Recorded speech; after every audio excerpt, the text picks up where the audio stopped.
Yeah. Hi, everybody. I hope you're doing well. I brought you, it's a beautiful sunny day. I just had a little dance party out here by myself in the forest. And I had to bring you up here because this is one of my favorite spots. Look at that. Beautiful sunshine in the winter wonderland. Yeah. Oh. I hope wherever you are in the world, you're having a beautiful day. And just wanted to thank you, first of all, for tuning in. If you're here for the first time, hello, welcome. Welcome to an amazing community that we're building here on YouTube. And for all of my OG subscribers, thank you so much for being with me on this journey. It's been a crazy ride and will continue to be. But I'm so grateful for all of you for just interacting with the videos, sharing them with your people, liking, commenting, sharing your experiences. I just feel really grateful to know all of you the way that I do. It's a beautiful thing. I'm really grateful for the internet that connects us all. I'm out here on my snowshoes,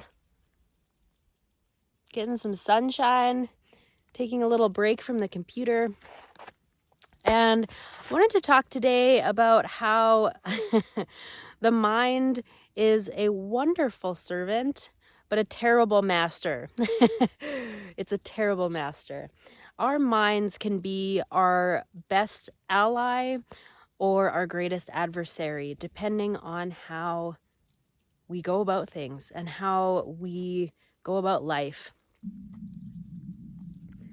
And that's why I'm such a big advocate for meditation and really getting to know yourself on a deep level, because the more you get to understand how your mind works, the more you can bring your mind into that servant level. Rather than the mind mastering you, you can master your mind.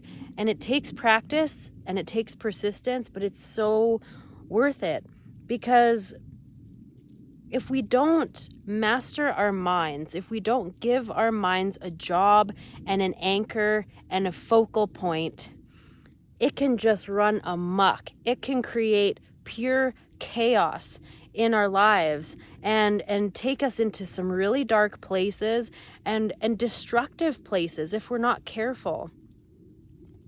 And we're not taught this.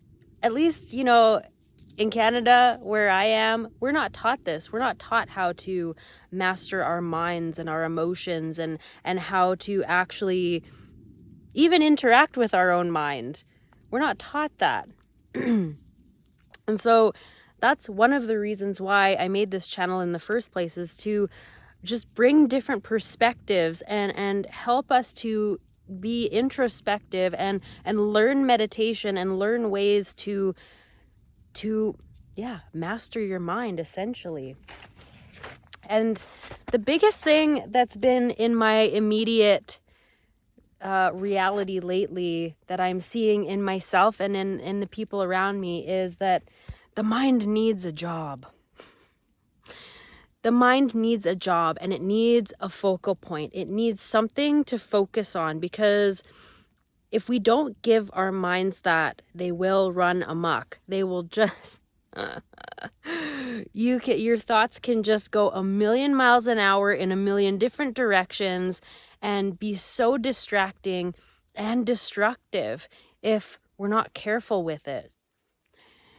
And the way that the internet is structured, the internet is a beautiful thing, but the way that our social media platforms are structured do not lend to mental acuity and focus. Look at TikTok. I love TikTok, don't get me wrong, but just these quick little sound bites and scrolling, and just rapid fire information where, studies are starting to show that it's really affecting our minds and our ability to focus and actually retain information. And that contributes also to this sense of wanting instant gratification.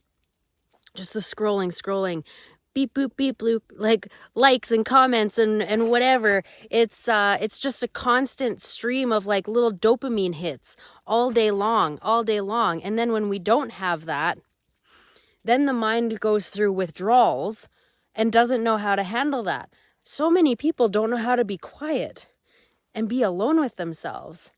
And that's where the greatest personal growth can happen, is in the silence and in the quiet, in the stillness, but in this fast-paced world, we don't really make that time, and it's vital that we do. That's why I come out here. That's why I come back out here and get away from the screens and come reconnect with nature. It's vital for my mental health. If I don't get out here and do this, I start going little wingy dings. But I come out here, and I know I got my earbuds in right now, but I come out here and find a spot, and I'll bring a little chair or a little mat or something to sit on and just sit here and be in nature and breathe it in and listen to the sounds of the forest around me. Like, I don't know if you can hear this, but like the snow is melting right now and dripping off the trees. So I'll just listen to that. I'll sit and listen to the snow melting, to the birds chirping, to the big snow bombs dropping off the trees, to the other hikers out in the distance. And if you're still for long enough, you'll start to feel your entire nervous system relax and regulate itself and come back into tune with nature, with its natural rhythms, with its natural state.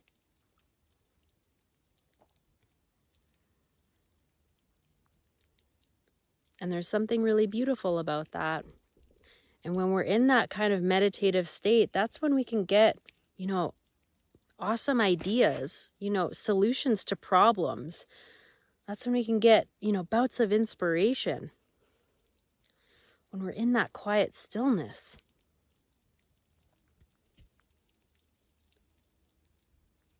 But we've got to make time for it.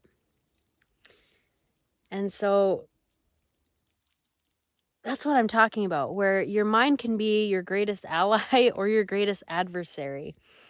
And so if you're not used to being in the quiet by yourself, when you first start doing that, it might feel really scary and your mind might start going a million miles an hour. But that's when it's good to give your mind a job and focus on your breath, on the inhales and the exhales, or even focus on counting just in your mind until you feel your breathing start to relax and you feel your stomach start to relax.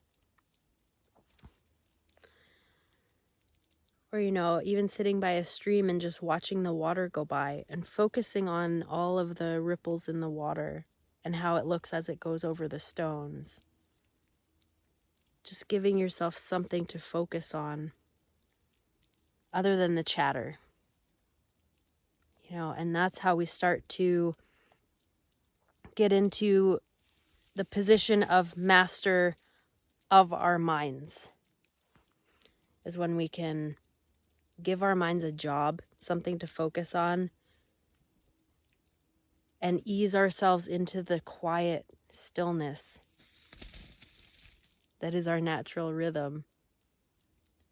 Snow bombs everywhere right now. So I'd love to hear from you guys how you focus your minds. Like, what's your meditation practice? Do you sit? Do you walk? Do you draw? Do you paint? What do you do? Do you play music? What do you do to get into a flow state? And how do you get yourself out of that chatter tornado and into quiet flow? I'd love to hear from you down in the comment section down below, because not just for my curiosity, but you might help out someone else in the community as well. If they're not quite sure what to do to find calm and peace, they might find inspiration from your comments as well. So please contribute to the community down in the comment section down below, okay? And just food for thought today. I'm sending you guys tons and tons of love, and more info about my book is coming out. It's going to be released in January. Really excited. So in my next video, I'll share that with you guys, because I'm really excited about this. Okay, tons of love. I'll talk to you soon. Bye for now.